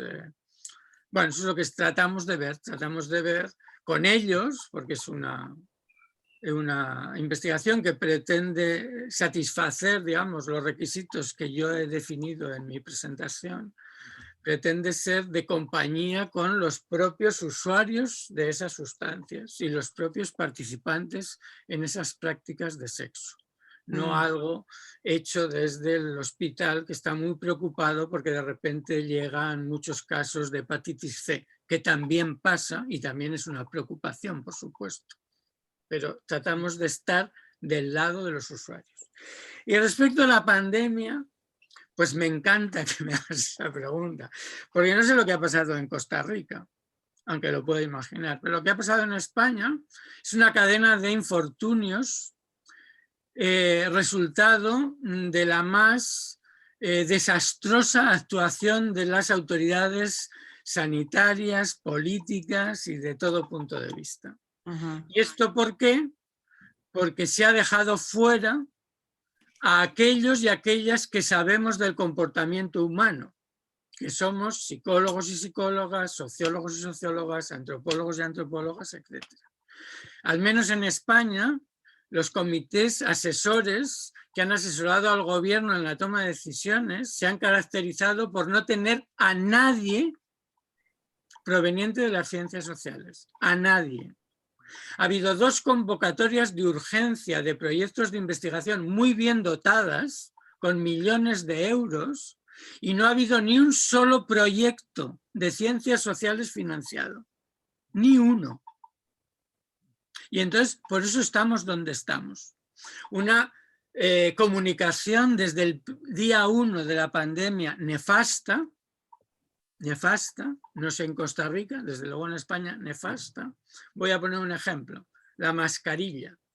En lugar de reconocer que el problema no era que las mascarillas no eran útiles, sino que no había mascarillas, que era en realidad lo que pasaba, después de meses, por no haber sido sincero diciendo que lo que no hay son mascarillas, tienes que convencer a toda la población de que la lleve después de haberle dicho que no era necesario que la llevara. Entonces, es algo que, pongo ese ejemplo como te puedo poner 50.000, porque ha sido un despropósito tras otro, ¿no?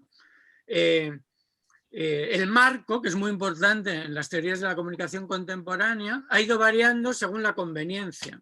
Entonces, en el mismo periodo de un informativo que dura 30 minutos, pasan como mínimo 2 marcos diferentes. Un marco higienista, que Aurora entenderá muy bien, donde se da información muy buena sobre la pandemia, por supuesto, pero en el minuto 5, otro marco que tiene que ver con que la gente se va a morir de hambre porque no trabaja. Eso es insostenible, porque el espectador asiste a la información derivada del marco A y asiste minutos después a la información derivada del marco B. Y entonces, ¿qué hace? Desinteresarse. Todos lo haremos. Desinteresarse y desconfiar de todo eso. Y tercer ejemplo. En ningún momento, al menos en España, en ningún momento, las autoridades han confiado en la población. En ningún momento. Entonces han utilizado solo medidas coercitivas. Y entonces ya sabemos dónde acaban las medidas coercitivas. Si tienes al policía delante, pues te subes la mascarilla. Se va el policía, te bajas la mascarilla. Es algo elemental. Es de primero de psicología. Pues no lo han tenido en cuenta. Entonces, ahora, por ejemplo, el día 9 acabó el estado de alarma en España. Y hay un proceso de desescalada, se dice aquí. Entonces, el mismo día del fin del estado de alarma acababa a las 12 de la noche, porque ya era el día 10, a las 001 ya era día 10. Entonces, el día 9 regía la norma del toque de queda. Por lo tanto, ese día 9, en Barcelona, por ejemplo, a las 11 te tenías que ir a casa, pero a las 12 ya podías salir, porque se había acabado el estado de alarma. Entonces, ¿qué pasó? Por supuesto, nadie se fue a su casa a las 11, faltaría más. Y hubo una explosión de personas en la calle. Entonces, reacción de las autoridades, reacción de los epidemiólogos, reacción de la prensa, reacción de todo el mundo.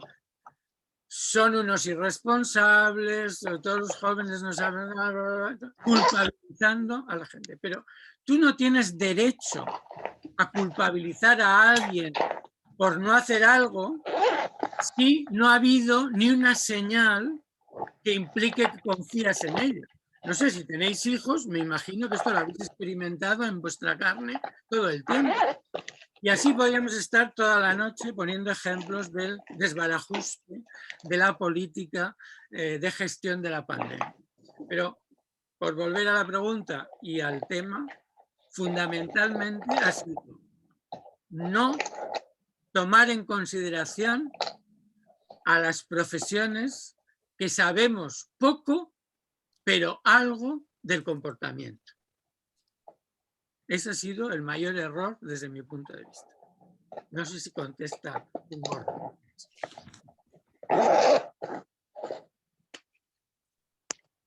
Muy bien. Carlos Guillermo, que hace rato está esperando participar. Y después tenemos la participación de Henriette Raventós también. Guillermo. Bueno, buenas tardes. Primero, muchas gracias por la exposición, estuvo bastante interesante. Yo, bueno, en este momento me encuentro intentando plantear una investigación con etnografía y, bueno, en función de eso, me gustaría saber si usted pudiese ahondar un poco más en eso, quizá en torno a, pues tal vez las premisas teóricas para partir y para pensarlo así chiquitito. Y de nuevo, muchas gracias por la exposición. Bueno, la etnografía es una de mis cosas favoritas. O mejor me lo paso es haciendo etnografía. Así que me es muy fácil responder. Normalmente hemos aprendido que primero hay que formular la pregunta, después hay que establecer los objetivos, después hacer un estado de la cuestión, un estado del arte, como le llaméis, y luego ya pensar en el diseño, bla, bla, bla. De todo eso, para hacer una etnografía, a mi modo de ver, solo es necesaria una cosa, que es formular una pregunta. Formular una pregunta. ¿Qué quieres saber? Ahí entra toda la cuestión ética que ya hemos hablado y política. Es algo que tiene que salir de tu capricho personal o un problema que está, porque a veces no es necesario preguntarle a nadie en específico qué tema te preocupa, simplemente hay que estar un poco atento al espíritu de los tiempos, ¿no? Y uno puede decir, bueno, a mí me interpela este problema y eso es muy legítimo. Entonces, formularlo. ¿Por qué? Porque puede haber problemas que no puedan traducirse en problemas de investigación. No todos los problemas, por ser problemas, son investigables. Entonces, y una vez que tengas claro eso, cómprate un cuaderno y si eres muy tecnológico, instálate una aplicación en el celular como Evernote o algo así y vete a la calle y empieza a apuntarlo todo. Y eso es lo que yo haría. Salir a la calle y apuntarlo todo. ¿Qué haremos después con eso? No adelantemos acontecimientos. Dios proveerá. Pero lo más importante es salir, sumergirse en el contexto y hacer la vida que se hace allí donde se da el proceso que se quiere analizar. No tiene que ser obligatorio cambiar de domicilio ni nada por el estilo, pero sí hay que llevar la vida, conocer esa vida. Por ejemplo, hace muchísimos años hicimos un trabajo sobre el consumo de heroína, por ejemplo. Bueno, pues yo no me he pinchado nunca heroína, ni he vivido y dormido en la calle, ni nunca he comprado heroína. Pero conozco bien la vida de las personas que consumen en el propio territorio. Yo creo que eso es un ejercicio imprescindible. Aproximarse a la realidad del tema que quieres analizar. Y ese sería mi consejo general. Teoría. La etnografía no es nada más que el método que tradicionalmente ha construido y usado la antropología y que descansa fundamentalmente en la observación participante, las entrevistas y la recopilación de textos y documentos. Documentos o objetos, es igual, ¿no? Eso es la etnografía. Y eso no ha cambiado. Cambian los tipos, el modo de hacerla, pero esa idea fundamental no ha cambiado. Entonces, claro, si te gusta la epistemología, te diría, empápate, chupa todo lo que puedas del pensamiento inductivo, porque la etnografía tiene que ser fundamentalmente inductiva. Pero yo creo que no hay que dedicarle mucho tiempo a la teoría, ya vendrá.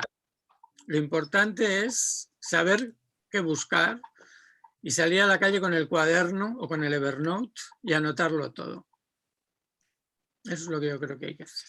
No sé si satisface tu inquietud, pero es lo que yo haría. Y de hecho, lo que hago.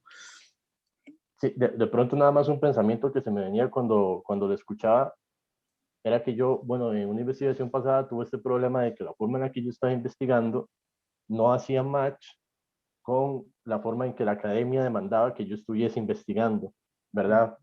Entonces, lo que pensaba ahora era como, ¿verdad? Bueno, ir a la calle y tal y empezar a estar ahí, podría ser que fuese contra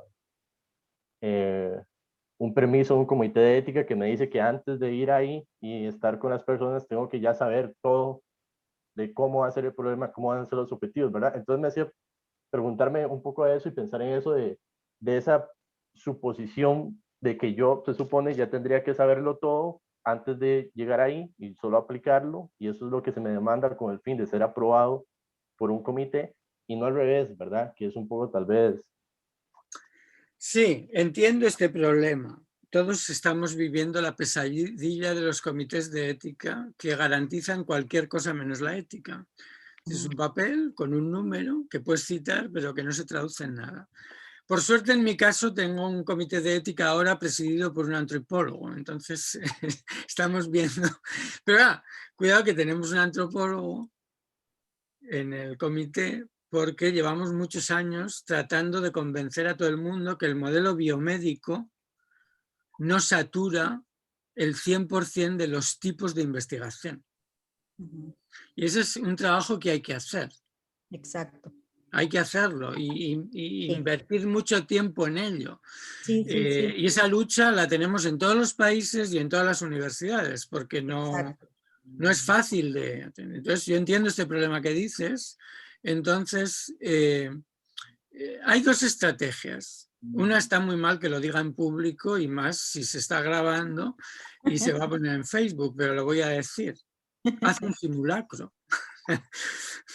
Pondré un ejemplo. Yo había hecho un estudio etnográfico, quería hacer un estudio etnográfico sobre cómo se forma al personal médico, no sé cómo se llama el sistema en Costa Rica, en España son los médicos residentes, que son los que aprenden una especialidad. Y yo quería hacer una investigación sobre cómo se produce el proceso de aprendizaje.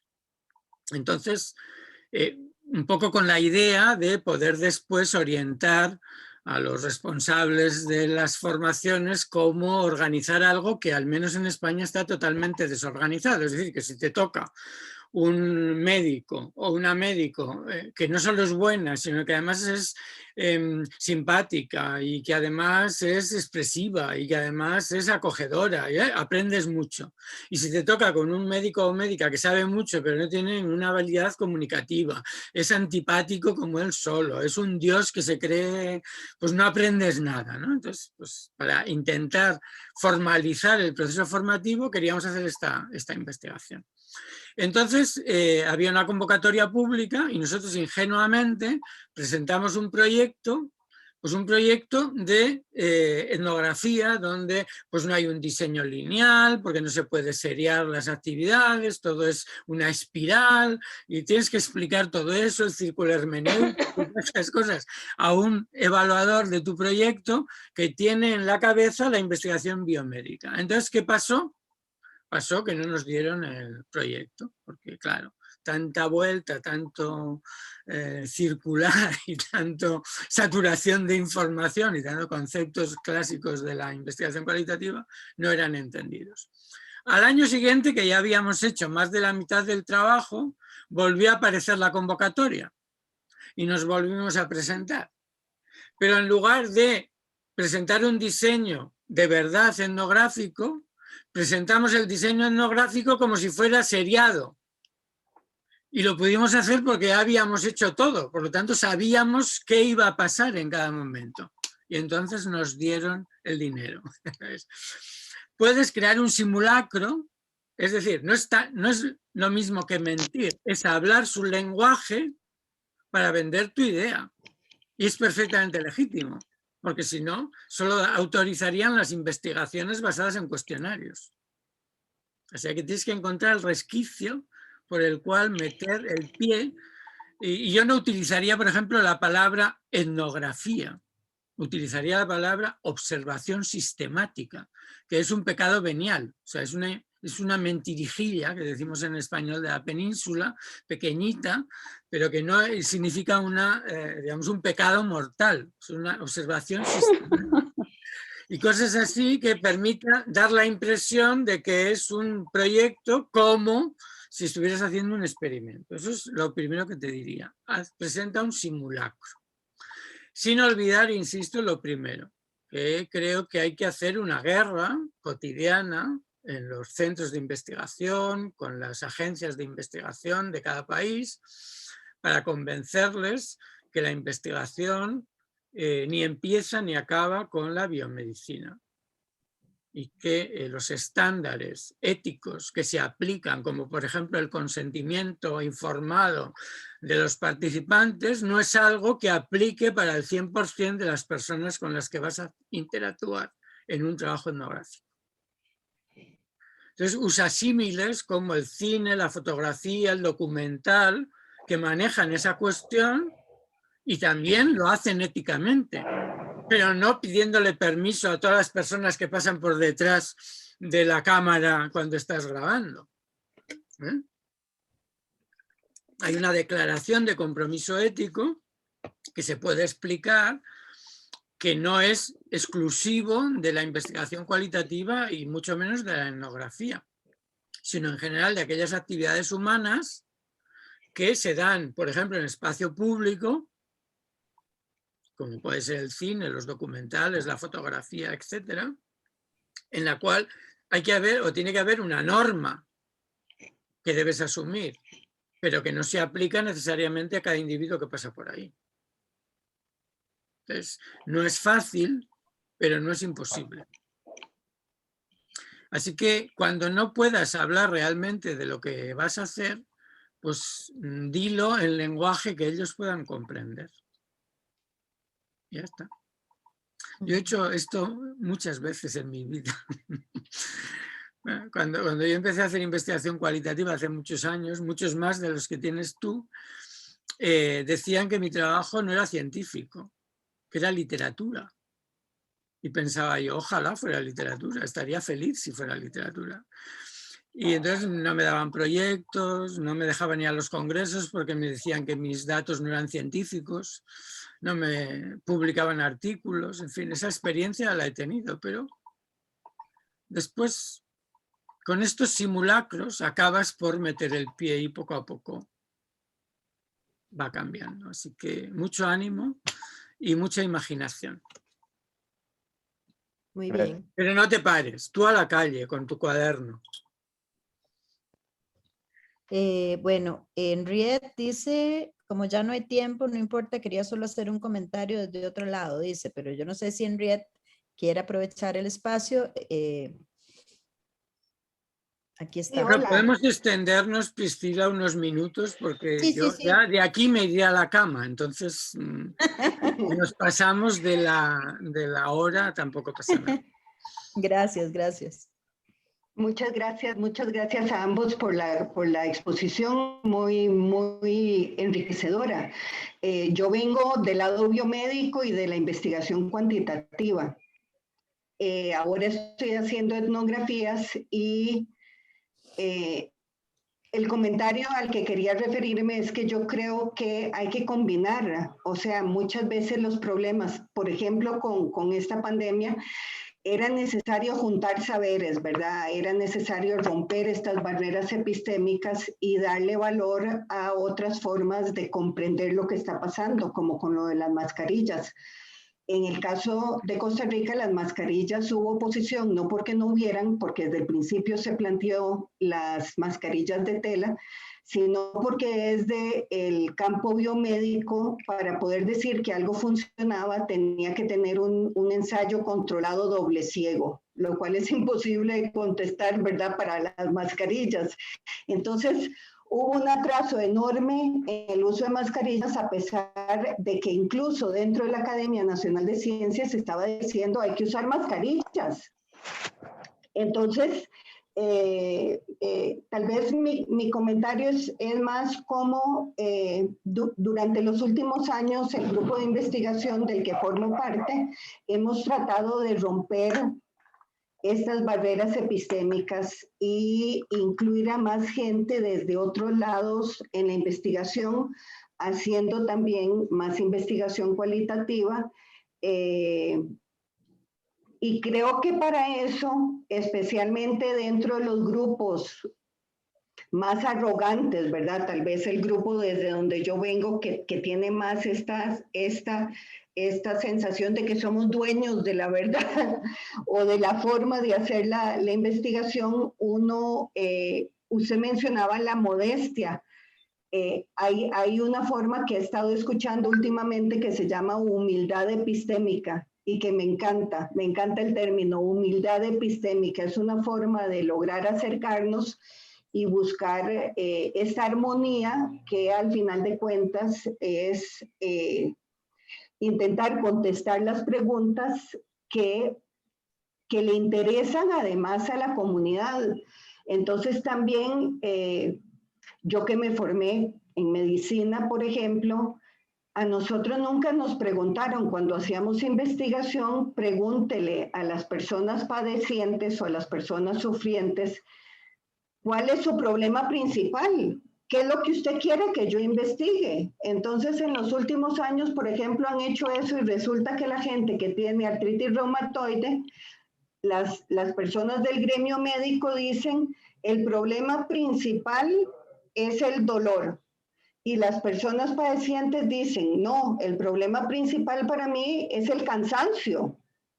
Entonces, de nuevo, junta estas cosas donde necesitamos hacer coproducción del conocimiento de acuerdo a los problemas que aparecen y entender para quién trabajamos.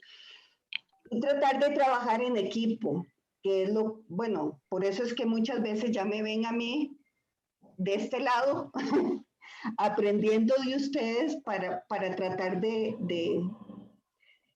romper esas barreras. Y muchas gracias de nuevo. Gracias, Henriette. Estoy totalmente de acuerdo. No hay un entrenamiento, y debería haberlo, para aprender los lenguajes de los otros. Y eso aplica, a mi modo de ver, a los lenguajes de otras disciplinas, pero también a los lenguajes de otros grupos sociales. Efectivamente, es un tipo de aprendizaje que, si no se da, hace imposible una investigación también cuantitativa, porque nadie en lo cuantitativo se pregunta cómo redacta los ítems o las preguntas. Es una cuestión muy relevante para saber de qué va. Entonces, sí, me parece. Y me anoto lo de humildad epistémica porque realmente, aparte de interesante, es bello. Y no debemos olvidar los asuntos estéticos en la investigación tampoco. Exacto. Muy bien. La directora de Asuntos Internacionales tuvo que retirarse, pero nos dejó un mensajito acá. Dice, agradezco a las personas organizadoras de este espacio de reflexión, a la profesora Echeverría, así como la disertación impartida por el doctor Íñiguez Rueda, ejemplo de los valiosísimos aportes que podemos seguir gestando desde las nuevas dinámicas que el contexto actual nos brinda en términos de la internacionalización académica. Muchas gracias por su tiempo, doctor Íñiguez Rueda, y bienvenido cuando las condiciones así lo permitan. Me excusan ya que debo retirarme. Saludos a las personas conectadas y saludos hasta Barcelona. Muy bien, muchas gracias también, John. Creo que efectivamente esta penosa situación pandémica ha sido también un contexto de oportunidades, no cabe la menor duda. De todo se aprende. Pero yo creo que todos añoramos volver un poco a la normalidad. Y algunas de estas prácticas van a permanecer, como no puede ser de otro modo. Sí. Pero también el contacto entre humanos es algo que al menos yo estoy echando mucho de menos. Sí, claro. El hambre de piel. Tenemos hambre de piel. Bueno, yo quisiera decirle que hay algunos saludos aquí de la directora del programa de posgrado en psicología también, que dice buenas tardes, muchas gracias. Excelente la conferencia, ha tocado temas importantes como problematizar las consecuencias políticas de lo que investigamos, la imposición de categorías y conceptos a poblaciones con quienes compartimos a través de la investigación. Cuando estas situaciones suceden dentro del campo de la psicología clínica, históricamente suceden y han sucedido, tenemos impactos devastadores en la salud y en las emociones. Esperamos contar con sus aportes en futuros encuentros. Me tengo que retirar. Saludos, Marieta. Yo quisiera agradecerle y enviarle un gran abrazo porque realmente ha sido un espacio riquísimo, pero que también nos señala que usted tiene que venir porque tenemos que hacer varios espacios de estos, o sea, tenemos que tener en una semana que venga, tenemos que tener varios espacios, también llevarlo a conocer alguna playa, algún volcán, para que no solamente venga a conversar con nosotros, sino también que tenga contacto con nuestra naturaleza, que se tome nuestro cafecito también, etcétera. Y esperamos de verdad que ya esta pandemia nos libere un poco y que podamos tenerlo en presencia. Muy bien, muchísimas gracias. Ya vamos camino, porque yo ya tengo una dosis de las 2 de la vacuna, así que ya estoy entrando en una nueva etapa que espero que termine rápido. Y así todos, ¿no? Porque no es una cuestión individual, obviamente, pero bueno, es esperanzador que al menos algunas personas mayores ya estamos en una fase y que esto vaya rápidamente avanzando para posibilitar los encuentros presenciales. Exacto. Ha sido un gusto también para mí, yo aprendo de todo y sobre todo de personas que se manifiestan como lo habéis hecho vosotros, así que muchas gracias y espero que haya otras oportunidades, claro. Sí, y también para en próximos encuentros contarle lo que hemos hecho, comentarle y que también podamos analizar lo que hemos hecho en prácticas con el estudiantado, en comunidades, etcétera. Así es que pues lo recibiremos con los brazos abiertos. Muchísimas gracias y hasta pronto. Catalina Ramírez va para allá. Muchas gracias, profesor. Se llevará también nuestros saludos. Muy bien. Aurora, un momentito, porque Aurora quería hablar. No, decir que muchísimas gracias, que también la Escuela de Salud Pública seguramente cuando venga lo va a necesitar ahí para que conozca cuáles son los enfoques y nos dará un gran placer. Yo debería haber sido un epidemiólogo, creo que me confundí de profesión. En los últimos años casi todo mi trabajo guarda relación con la salud, incluida la movilidad de las mujeres.